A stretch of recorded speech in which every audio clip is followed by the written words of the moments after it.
5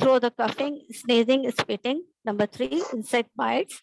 Number 4, through infected, spoiled foods or polluted water, and through cuts in the skin. These are the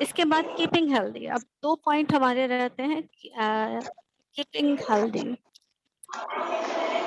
keeping healthy میں آپ کو کچھ, اب آپ جب یہ مائکرو آرگن آپ کی باڈی میں انٹر ہونے سے بجے تو آپ اپنے آپ کو ہیلدی کیسے رکھ سکتے ہیں؟ آپ ان مائکرو آرگنزم کو اپنے اندر باڈی کے اندر انٹر ہونے سے آپ اپنے آپ کو کیسے بچا سکتے ہیں؟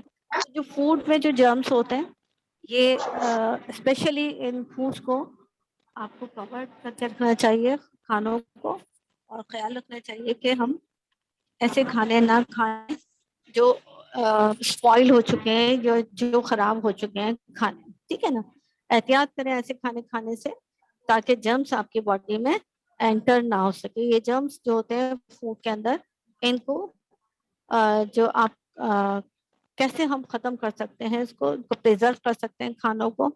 ان کو کھانوں کو کیسے پریزرو کیا جاتا ہے؟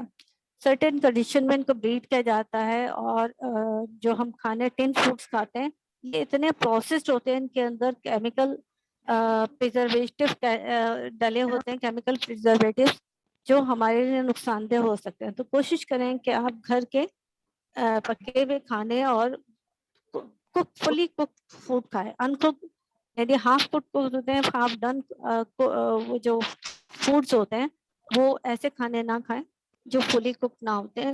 جو کچے کھانے, کچے فروٹس ہیں, ویجیٹیبلس ہیں, جب ہم لیتے ہیں تو ان کو بہت اچھے سے واش کر کے کھائیں.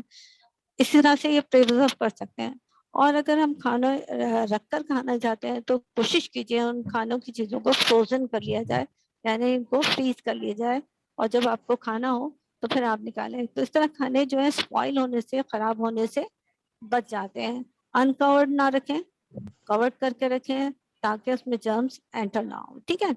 Food has been اسٹیریلائز. اسٹیریلائز کا کیا مطلب ہے کہ کھانوں کو جو ہے مور بیکٹیریا اس کے اندر نہ جائے, فنجائے نہ انٹر ہوں, تو ان کو جار کے اندر اسٹیریلائز کیا جاتا ہے. جو ٹن فوڈ ہوتے ہیں نا وہ اسٹیریلائز ہوتے ہیں, ٹن میں جو کھانے آتے ہیں تو وہ اسٹیریلائز کیے جاتے ہیں. یعنی پہلے ان کو ان ٹنس کو جو ہے وہ اچھے سے گرم پانی سے واش کیا جاتا ہے اور اس میں سے ہوا نکال دی جاتی ہے, پھر اس کے اندر فوڈ انٹر کیا جاتا ہے, ان میں کیمیکل پریزرویٹوز ڈالے جاتے ہیں, دین سیل کر دیا جاتا ہے اور ایک خاص ڈیٹ تک اس کو سیل کیا جاتا ہے, اور اس ڈیٹ کے اندر ہمیں انہیں یوز کرنا ہوتا ہے.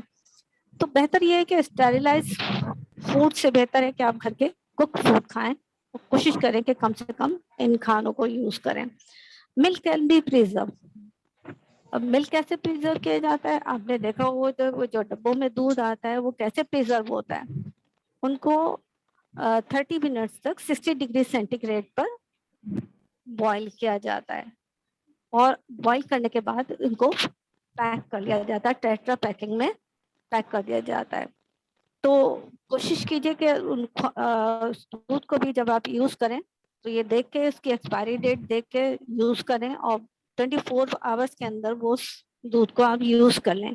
اور ویل اینڈ گڈ تو یہ ہے کہ آپ ڈیری ملک لیتے ہیں تو اس کو اچھے سے فلی بوائل کریں, 3 ٹائمس کو بوائل کریں, دین یوز اٹ. ٹھیک ہے؟ تو اس طرح سے ہم فوڈ کے اندر جو جرمس ہوتے ہیں ان کو ہم ریڈیوس کر سکتے ہیں, ختم کر سکتے ہیں. اب آئیے کیپنگ ہیلدی. اب آپ ہیلدی اپنے آپ کو کیسے رکھ سکتے ہیں؟ تو جب آپ ان جرمس سے اس وقت تک بچیں گے جب آپ اپنے یہ پریکاشنس ہیں, کچھ پوائنٹس ہیں, 7 پوائنٹس, ان کو ہم ڈسکس کرتے ہیں کہ آپ کو کن ہیلدی رہنے کے لیے ان باتوں کا خیال رکھنا ہے. تو تبھی آپ جرم سے محفوظ رہ سکتے ہیں, مائکرو آرگنزم سے محفوظ رکھ سکتے ہیں. تو کیا ہے, سب سے پہلے تو آپ کا گھر جو ہے وہ وینٹیلیٹ تو ہونا چاہیے. وینٹیلیٹ دا ہاؤس ویل. آپ کا گھر بہت اچھے سے ہوادار ہونا چاہیے. اور ہاں, ہوادار سے مراد یہ بند گھروں میں جرمز جو ہے اندر ہی رہتے ہیں, اور جب آپ اپنے گھر کو کھلا رکھتے ہیں تو وہ جرمز باہر نکل آتے ہیں. پھر آپ بند کر لیجیے اگر آپ کو ضرورت ہے کہ ڈسٹ نہ آئے. پھر اس کے بعد آپ اس کو کھولتے رہیے اور وینٹیلیٹ کرتے رہیے تو آپ کے گھر میں آپ کے فریش ایئر آتی رہے, ورنہ جرمز اندر ہی رہتے ہیں اور آپ کو بیمار کرتے ہیں. Number 2, make the habits of washing hands,